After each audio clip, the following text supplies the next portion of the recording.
Né en 1967, d'un père flamand et d'une mère wallonne, Dominique Goblet a publié plusieurs autres livres aux éditions Frémok, dont elle est l'une des cofondatrices.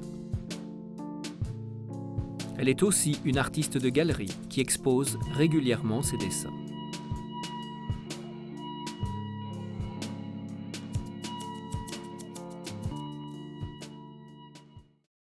Son album « Faire semblant c'est mentir » s'ouvre par les retrouvailles de Dominique avec son père, qu'elle n'avait pas vu depuis 4 ans. Entre-temps, elle est elle-même devenue la mère d'une petite fille, Nikita, qu'elle vient donc présenter à son grand-père pour la première fois. Son père appelle Dominique par des diminutifs dévalorisants. En flamand, Dom signifie bête et Nikske, petit rien. Il nous apparaît comme un homme pathétique, qui tonne de sa grosse voix en maltraitant la langue française et soigne sa corpulence en buvant bière sur bière. Quand il s'exprime, la typographie est volontairement chaotique, bafouillante. Le père a refait sa vie avec Cécile. La dessinatrice prête à cette femme, qui se montre hostile à son égard, l'apparence d'une morte vivante. Elle était très bizarre. Entre médoc et alcool, maigre et lugubre. Elle faisait un peu peur, comme des malades mentaux peuvent le faire. De plus, comme je ne voulais pas lui donner une place dans ma vie, j'ai préféré lui donner un aspect plus symbolique qu'humain. Dépourvu d'oreilles et de pilosité, ce non-visage fait songer à un crâne ou au personnage du célèbre tableau de Edvard Munch, Le Cri.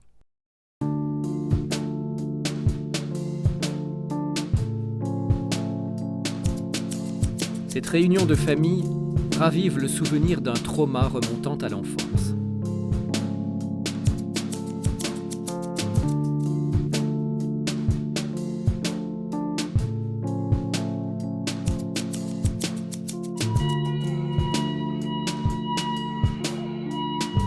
À plusieurs reprises, quand Dominique était petite, sa mère, pour la punir d'être bruyante ou désobéissante, l'avait attachée à une poutre du grenier, les bras suspendus, dans une position rappelant celle du Christ en croix, et l'y avait laissé seul, en pleurs. Le père proteste qu'il n'aurait jamais rien su de la maltraitance infligée à sa fille. Il reste qu'il n'avait pas su secourir sa propre fille, lui qui, en tant que pompier, se targuait de sauver des vies. « Vous m'avez bien laissé tomber », répète le père, se référant au moment où sa femme est partie avec leur fille. « Mais non, papa. C'est toi qui nous as laissé tomber. » lui répond Dominique, quelques 70 pages plus loin. Les relations difficiles que la dessinatrice entretient avec ses parents, symbolisées par cette image de l'enfant suspendu à une poutre, forment l'un des 2 thèmes principaux du livre.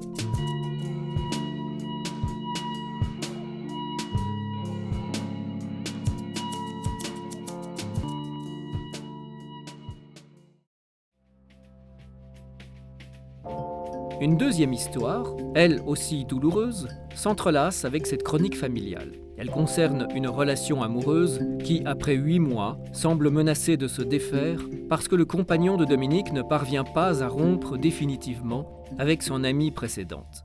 Le jeune homme n'est jamais nommé dans le livre même, mais il signe une postface qui permet au lecteur de l'identifier comme Guy Marc Inan. Il a collaboré à l'écriture des chapitres qui le concernent.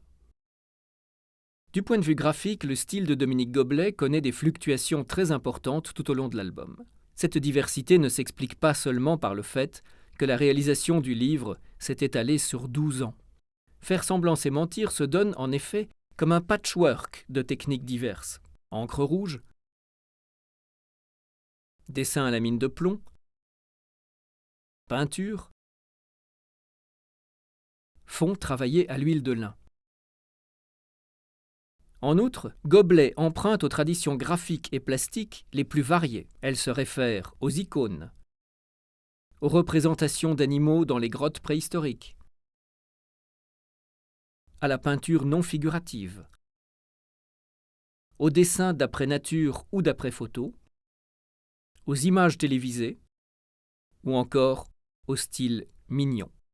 Un parallèle peut être fait entre ces modulations du style graphique et les changements de ton, de style, de technique d'écriture pratiqués par James Joyce dans ce roman emblématique de la modernité qu'est Ulysse, ainsi que dans Portrait de l'artiste en jeune homme.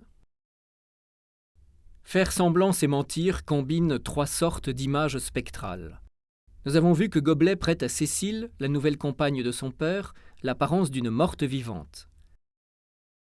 Un second groupe d'images est formé par les cases dans lesquelles la dessinatrice matérialise la menace qu'exerce sur sa relation amoureuse avec Guy-Marc Inan l'existence de la compagne précédente, Michel.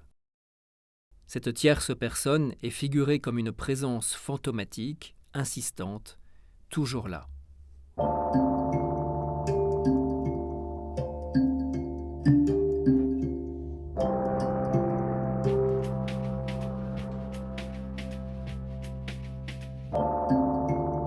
D'autres spectres encore, moins directement identifiables, hantent aussi le livre.